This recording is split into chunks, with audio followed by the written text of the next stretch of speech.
দুর্ভাগ্যই বলতে হবে যে আমরা শুরু থেকে যে কথাটা বলে আসছি এই কথাটাকে মানে ইগনোর করে মানে আমার কথাটাকে আমি বলতে চাচ্ছি। আমার কথাটা মানে হচ্ছে যে জামাত বলতে চায় যে যৌথ বিবৃতি দেওয়ার এখতিয়ারটা একটা সরকার এবং একটা দল রাখে কিনা।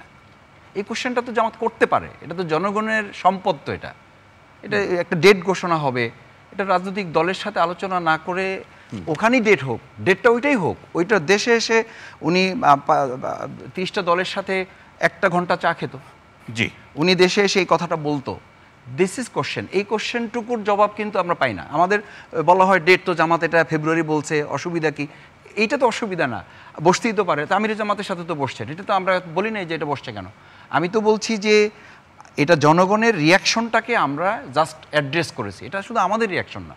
আপনি মানে কথা বলে দেখবেন আপনি বলছেন যে পিপলস পালসটাকে আপনি উত্থাপন করলেন, অ্যাড্রেস করেছি। তো দ্বিতীয় হচ্ছে যে নির্বাচনের জন্য আপনি পরিবেশ দেখছেন কিনা, বা আমরা যদি একটু খেয়াল করি তাহলে এখন যদি আমার এই কোশ্চেন যদি করতে হয় আমাকে একজন নাগরিক হিসাবে, যে আমার পায়ের নিচে মাটি নাই সুতরাং কোনো একটা ডাল আমাকে ধরতে হচ্ছে, এখনই যদি এটা সরকার, আমরা কিন্তু ওই কথাটাই বলেছি। ডাল মাটি বুঝতে পারিনি। এই যে মানে একটু আগে আলোচনা আসলো না যে সরকারের পায়ের তলায় মাটি নাই সুতরাং তাকে তো দৌড়ে যেতে হয়েছে। আমরা এই কথাটাই বলেছি যে একটা অন্তর্বর্তীকালীন সরকার তো নিরপেক্ষ সরকার, সে তো কোনো একটা দলের আশ্রয় প্রশ্রয় নিয়ে কাজ করবে। তো এটা তো আরও আজকে আমার বোধহয় ক্লিয়ার করে দিয়েছি আমি, যে আশ্রয় প্রশ্রয় নেওয়ার জন্য বা আমার দুর্বলতাটাকে একটা জায়গায় শেয়ার করার জন্য আমি দৌড়ে সেখানে আমাকে যেতে হয়েছে। তো এই কথাটা এতদিন মানে পাবলিক না বুঝলেও আমরা আজকে সেটা বোঝানোর একটা চেষ্টা করেছি যে সরকার দুর্বল হয়ে গেছে, সুতরাং একটা দলের করুণা বা একটা দলের সহযোগিতা বা তাদের একটা শেল্টার আমার প্রয়োজন। তো সেই শেল্টারটা যদি একটা দলের হয়ে বা একটা অন্তর্বর্তী সরকার নেয়, তাহলে সেই সরকার নিরপেক্ষ একটা নির্বাচন করে দেবে, সেটা আমি কেন আশা করব? আমরা ওই জায়গাটা আমরা বলেছি যে অন্তর্বর্তীকালীন সরকার তার নিরপেক্ষতা হারিয়েছে, এই কথাটা আমরা উল্লেখ করেছি। এবং তাদের পক্ষে আগামীতে অংশগ্রহণমূলক নির্বাচন, নিরপেক্ষ নির্বাচন সম্ভব হবে কিনা এটা নিয়ে শঙ্কা তৈরি হয়েছে। এটা নিয়ে শঙ্কা আছে। আমি আপনার কাছে ফিরছি, আলোচনা শেষ না। সরকার যখন একটা দলের সাথে বসে আলোচনায়, তখন সেই দলের সরকার বের হয়ে আসে। এর আগের যে মিটিং, 2টা আগে মিটিংয়ে আপনার মনে আছে বিএনপির মহাসচিব বলেছিলেন যে আমরা সম্পূর্ণরূপে অসন্তুষ্ট, এবং পক্ষান্তরে আইন উপদেষ্টা বলেছিলেন যে মিটিং অত্যন্ত ফলপ্রসূ হয়েছে। ঠিক এই জায়গাটা যাতে না হয় সেই জন্য দুই পক্ষ একসাথে বসে একটা যৌথ বিবৃতি দিয়েছে, অন্য আর কিছুই নেই এখানে।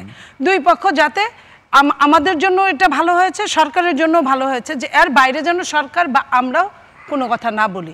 এটা কিন্তু অন্যান্য দলকে সম্মান করে শ্রদ্ধা করেই বলা হয়েছে। ভালোটা বিএনপির জন্য হয়েছে, দেশের জন্য কতটুকু হবে বা অন্য রাজনৈতিক দলের জন্য কতটুকু হবে সেই প্রশ্নই তো তারা রাখছে। না, দেশের জন্য ভালো হবে, তাদের সঙ্গে তো কথা বলেছে, তাদের সঙ্গে তো অন্যান্য সময় কথা বলেছে বিএনপি। এবং আমি এখানে আরেকটা লাইন যোগ করতে চাই, তারা যখন দেশনেত্রী বেগম খালেদা জিয়া বাংলাদেশে থাকলেন, জামাতের নেতারা দেখা করলেন না। যখন উনি লন্ডনে গেলেন তখন দেখা করতে গেলেন। তো এটাও তো আরেকটা সাইন নিয়ে আসে। দেশে তো অ্যাভেলেবেল ছিল, তখন আমরা তো হতাশ না। আপনাকে এটা বুঝাতে চাই, সরকারের সঙ্গে এমন কোনো কথা হয় নাই যে সরকার আমাদের ভাঙা চালটা তুলে। কিন্তু আমরা তো জানিও না আপা কি কথা হয়েছে। আমরা তো ওইটা যৌথ বিবৃতিতে যে ধরনের কথা হয়েছে এইটুকু আমরাও জানি, আপনারাও জানেন, দেশবাসী জানে, সব দলগুলো জানে। এই তো সুতরাং ফেব্রুয়ারি যত কাছে আসবে তত আরো বেশি জানা যাবে। মাসুদ ভাই, জি। আমি বলছি যে নির্বাচন প্রক্রিয়াটা দেখেন, সুষ্ঠু অংশগ্রহণমূলক একটা নির্বাচন হচ্ছে এই মানে 17 বছর পরের আমার ভোট দেওয়াটা। আমি ব্যক্তিগতভাবে মনে করি যে এটা আমার ভোট আমি দেবো, যাকে খুশি তাকে দেবো। এই স্লোগানটা খুব সুন্দর। আমার চেয়ে দল বড়, দলের চেয়ে দেশ বড়, বলতে ভালো লাগে, খুব চমৎকার কথা, বলতে ভালো লাগে। কিন্তু সেই কথার সাথে আমাদের বর্তমান দেশের চিত্রে আসলে কতখানি মিল আছে আপনি খেয়াল করে দেখবেন যে এখন তৃণমূল প্রশাসনে যারা কাজ করছেন, সিইসির কথাটা কি আমাদের জন্য উদ্বেগজনক না? যে প্রশাসনের যথাযথ সহযোগিতা না পেলে শুধু সিইসির পক্ষে একটা অবাধ সুষ্ঠু নিরপেক্ষ নির্বাচন করা সম্ভব নয়। কথাটা কেন? এই কথাটা কেন?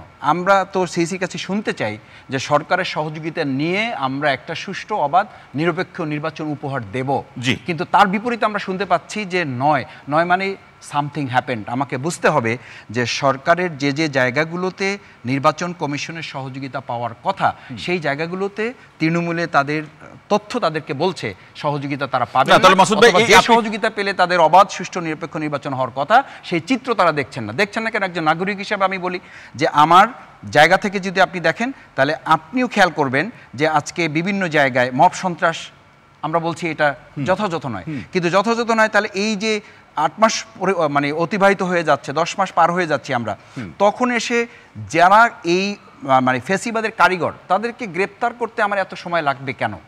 সেটা তো এই সরকারের এই প্রশাসনে যারা আছে তাদেরকে এটা বলতে হবে। দ্বিতীয় হচ্ছে যে আপনি এগুলো যদি সম্পন্ন না করেন, এই বিচার আপনি ধরেন যে আমি বারবার বলে আমরা শুনি যে বিচারের একটা প্রক্রিয়া আছে। আরে ভাই, আমাকে 5.5 বছরের সাজা দিয়েছে তো রাত 10টা পর্যন্ত বিচার করে, আমি বলছি না যে ওইটার পুনরাবৃত্তি করেন, কিন্তু আপনি তো এটা করতে পারেন যে আপনি একটা ট্রাইব্যুনাল না, 2টা না, 3টা না, আপনি 4টা ট্রাইব্যুনাল। এটা তো বিএনপিকে দোষারোপ করে আপনি, এটা তো সরকার করবে। হ্যাঁ, সরকার। আমরা সরকারকে সেই কথাটা বলছি না কেন? সরকারকে বাধ্য করছি না কেন? আমরা সরকারকে ডেটের জন্য যতটা বাধ্য করছি, মাসের জন্য যতটা বাধ্য করছি, আমরা তো এটার জন্য ডক্টর মাসুদ ভাই আমার যখন আপনি যখন এই চিত্র না মাসুদ ভাই, আপনি যখন এই চিত্রের কথা বলছেন তখন বাস্তবে কিন্তু এই প্রতিচিত্র আছে যে আপনারা জামাত বিভিন্ন আসনে প্রার্থীও কিন্তু ঘোষণা করছেন, যখন বিএনপি শুধু নির্বাচনের তারিখ বা রোডম্যাপ নিয়ে তাকে লড়তে হচ্ছে। তাহলে আপনারা কোন ভরসায়, কোন চিত্রের প্রেক্ষাপটে প্রার্থী ঘোষণা? আমরা চিত্রের প্রেক্ষাপটে করছি এই কারণে যে জনগণকে আমরা নির্বাচনমুখী করতে চাই, যাতে এই চিত্রগুলো টেস্ট করা যায়। আমরা টেস্ট কেস হিসাবে এটাও বলেছি যে আমাদের স্থানীয় নির্বাচন দরকার, কারণ স্থানীয় নির্বাচন এই জন্য দরকার যে একটা নিরপেক্ষ তত্ত্বাবধায়ক সরকারের অধীনেই একটা নিরপেক্ষ নির্বাচন সম্ভব। জাতীয় স্থানীয় নির্বাচন তো দলীয় নির্বাচন না, সুতরাং সেই নির্বাচনটাও কিন্তু আমরা মানে একমত হচ্ছে না। কেন একমত হচ্ছে না? আমরা নাগরিক সুবিধার কথা বলছি, জাতীয় মানে সংসদ সদস্য নির্বাচন তো এটা হচ্ছে সামগ্রিক একটা। তাহলে তো এটা তো কন্ট্রাডিক্টরি হয়ে গেল ডক্টর মাসুদ ভাই, কন্ট্রাডিক্টরি। যেখানে আপনি ডিসেম্বরে জাতীয় নির্বাচনই দিতে পারছেন না, নানা ধরনের কথা বলে নির্বাচনী পরিবেশ থেকে শুরু করে নানা প্রসঙ্গগুলো কেনে, সেখানে স্থানীয় সরকার নির্বাচন আপনি কিভাবে করবেন? যেখানে আপনি নির্বাচন কমিশনের বক্তব্য রাখলেন যে প্রশাসনের কথা শুনছেন না, আইন শৃঙ্খলার কথা শুনছেন না। যে জাতীয় সংসদ নির্বাচন সারা দেশে একযোগে নির্বাচন, আর স্থানীয় নির্বাচনটা কিন্তু ফেজ বাই ফেজ। আপনি যে সরকার আছে, যে প্রশাসন আছে, তাদের জন্য ইটস এ টেস্ট কেস ছিল যে আমরা কতখানি প্রস্তুতি নিতে পেরেছি। তার চেয়ে বড় কথা হচ্ছে নাগরিক সুবিধা। কিন্তু অভিযোগ কিন্তু ভিন্ন ভাই, অভিযোগ ভিন্ন যে আপনারা আপনাদের লোককে নির্বাচিত করতে চান, এটা হলো মূল কথা। না, আমরা স্থানীয় নির্বাচন চাই জনগণের জন্য, জনগণের জন্য।